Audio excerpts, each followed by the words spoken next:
Assalamualaikum warahmatullahi wabarakatuh. Di sini saya ingin sedikit menjelaskan dari e-book yang sudah saya buat, yaitu tentang 5 tokoh filsafat Muslim. Di mana di tokoh yang pertama itu ada Al-Kindi, di mana beliau ini dikenal sebagai filsuf Arab pertama. Ia bekerja di Bait al-Hikmah di bawah dinasti Abbasiyah dan menguasai berbagai bidang seperti optik, kedokteran, dan kriptografi, mana beliau ini memiliki gagasan yaitu berupaya mengharmonisasi filsafat Yunani dengan ajaran Islam. Ia berpendapat bahwa akal rasional tidak mengancam keimanan, melainkan mendukung pencapaian kebenaran. Ia menempatkan Tuhan sebagai sebab pertama yang mendasari seluruh wujud. Lalu lanjut ke tokoh yang kedua, itu ada Al-Farabi, di mana beliau ini dikenal sebagai guru kedua setelah Aristoteles karena kontribusinya dalam logika, metafisika, dan filsafat politik.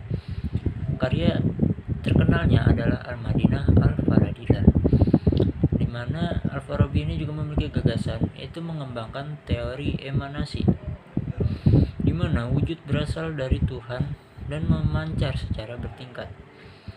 Ia terkenal dengan konsep Al-Madinah Al-Fadilah, yaitu masyarakat ideal yang dipimpin oleh pemimpin yang bijaksana. Ia juga berpendapat bahwa agama adalah representasi simbolis dari kebenaran filosofis. Lalu tokoh yang ketiga itu ada Ibnu Sina. Beliau ini dikenal sebagai filsuf dan dokter Persia yang sangat berpengaruh. Ia menulis lebih dari 200 karya. Yang termasuk karyanya ini ada Al-Kanun fi Al-Tib dan Al-Shifa, di mana beliau ini juga memiliki gagasan yaitu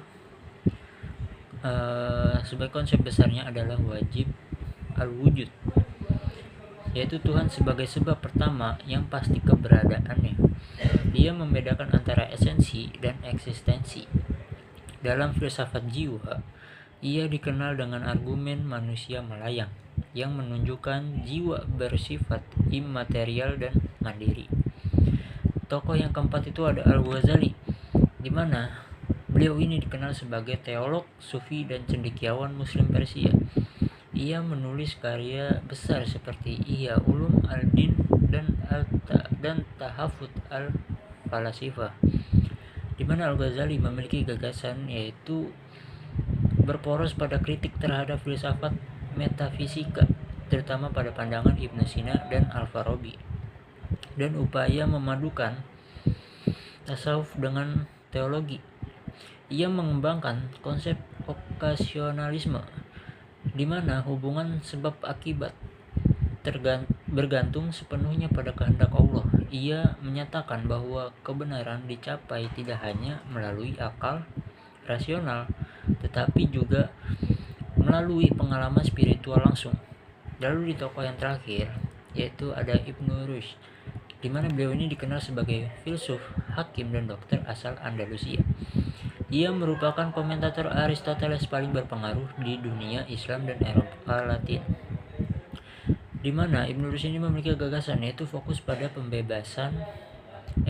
pembelaan terhadap rasionalisme dan keselarasan antara agama dan filsafat.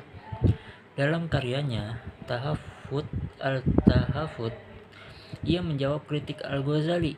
Ia menyatakan bahwa teks agama harus dipahami melalui penafsiran alegoris jika berhadapan dengan kebenaran rasional.